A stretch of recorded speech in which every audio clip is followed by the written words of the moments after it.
Hey everyone, welcome back to the Beginner Fly Tying Series. I'm Tony, and this is Terrible Ties with Tony.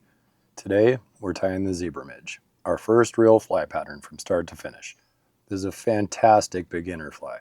Simple, effective, and deadly all year round.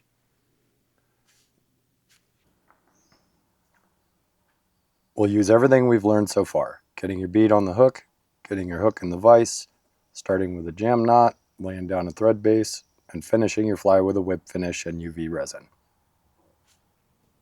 Thank you for all the great comments and photos of your flies. Keep them coming. Now let's go. All right, let's go over the materials that you're going to need today. You're going to need a hook, you're going to need a bead, you're going to need some small wire, and some thread, and some UV resin to finish it off. As you can see from these few sitting here, they come in lots of different colors, so feel free to choose whatever you have in your box to go with for this pattern. Okay, let's get started. So remember the trick I showed you in one of our previous videos of hanging the hook upside down and dropping the bead on? So we're going to start there to get your bead on your hook. We got our hook mounted in our vise. Just about like that. Now we're going to want to grab our thread and start our jam knot.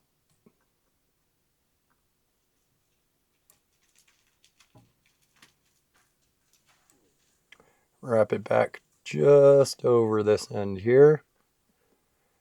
Then we can go ahead and trim our tag end. We want to take a couple more wraps back to really make sure that thread's locked in. Now we'll start wrapping forward up to the back of that bead. Now you want to pull off a couple inches of wire. Snip off that piece with your knot tying scissors.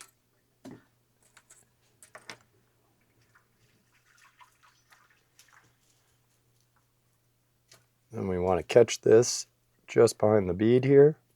So I usually make a wrap or two. Get that started in there. Keep it straight along the hook shank. Snug those up just a bit. Pull that back to just behind the bead. Now we want to lock that wire in. Some tight wraps towards the bend of the hook.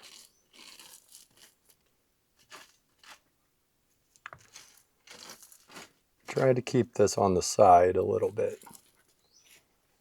That'll help you get that wire spun around that hook when we get to that step. Now rack back up to the bead.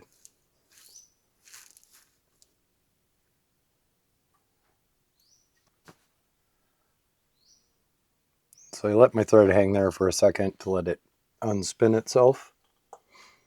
And what we want to do now is start making wraps to build the taper of our body. So just round and round from the bead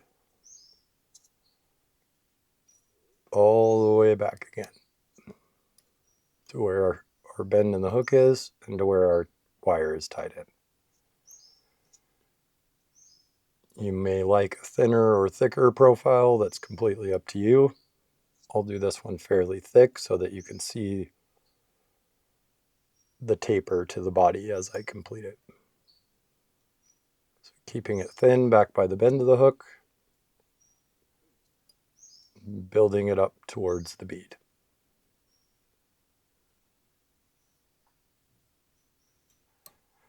You can use a little bit thicker thread here, which helps to build the body quicker if you'd like.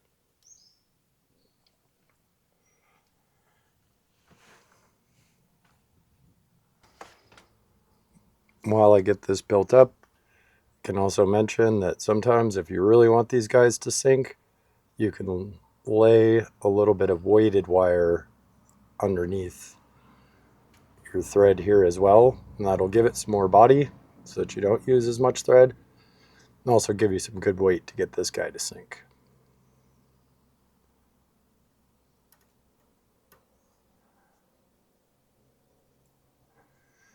Just keep going until you're satisfied with the taper. And then usually when I'm getting pretty close to being happy with it, I'll pause.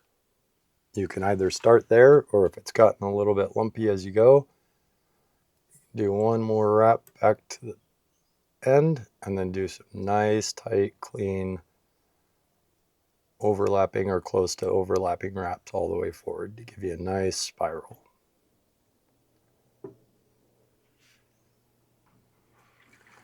I'm going to use the rotating function on my vise to wrap the wire around this. So I'm going to give it a 1-turn whip finish just to lock the thread in.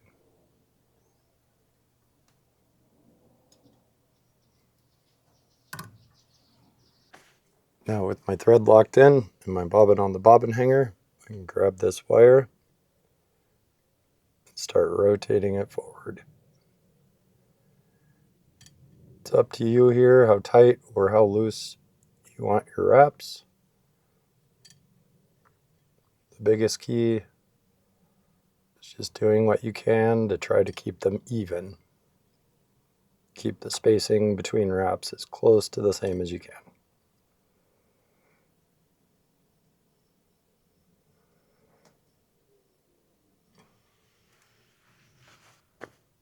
Now that our wire is back up to the bead, you're going to want to make a few tight wraps in front of and behind that wire.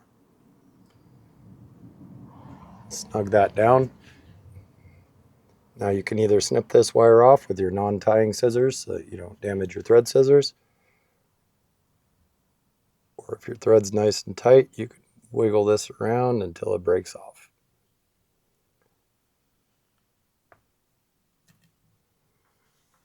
Which my thread was not nice and tight.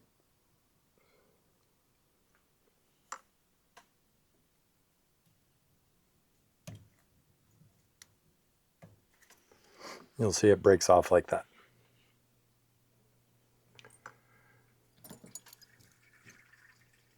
So now you'll want to take your whip finisher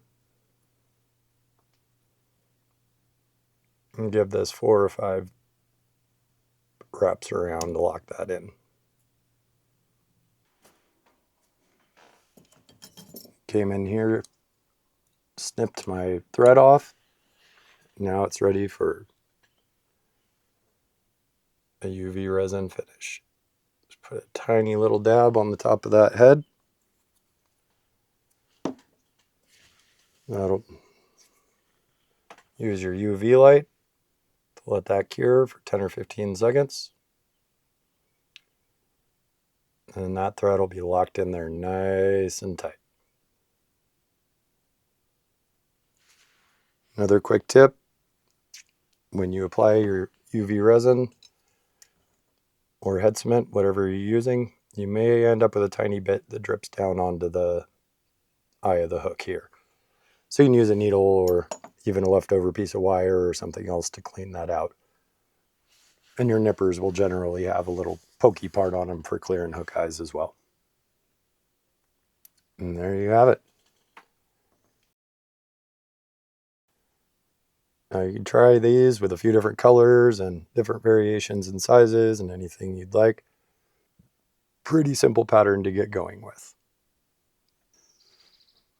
Now that we've got that one all wrapped up, if it helped you, please like the video, subscribe, and hit the bell.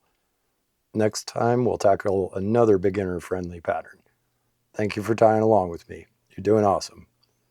Let me know what patterns you're interested in tying next, and I'll spin up a video for it. And with that, tight lines until next time, everyone. Now go catch some fish and let us know what you got them with.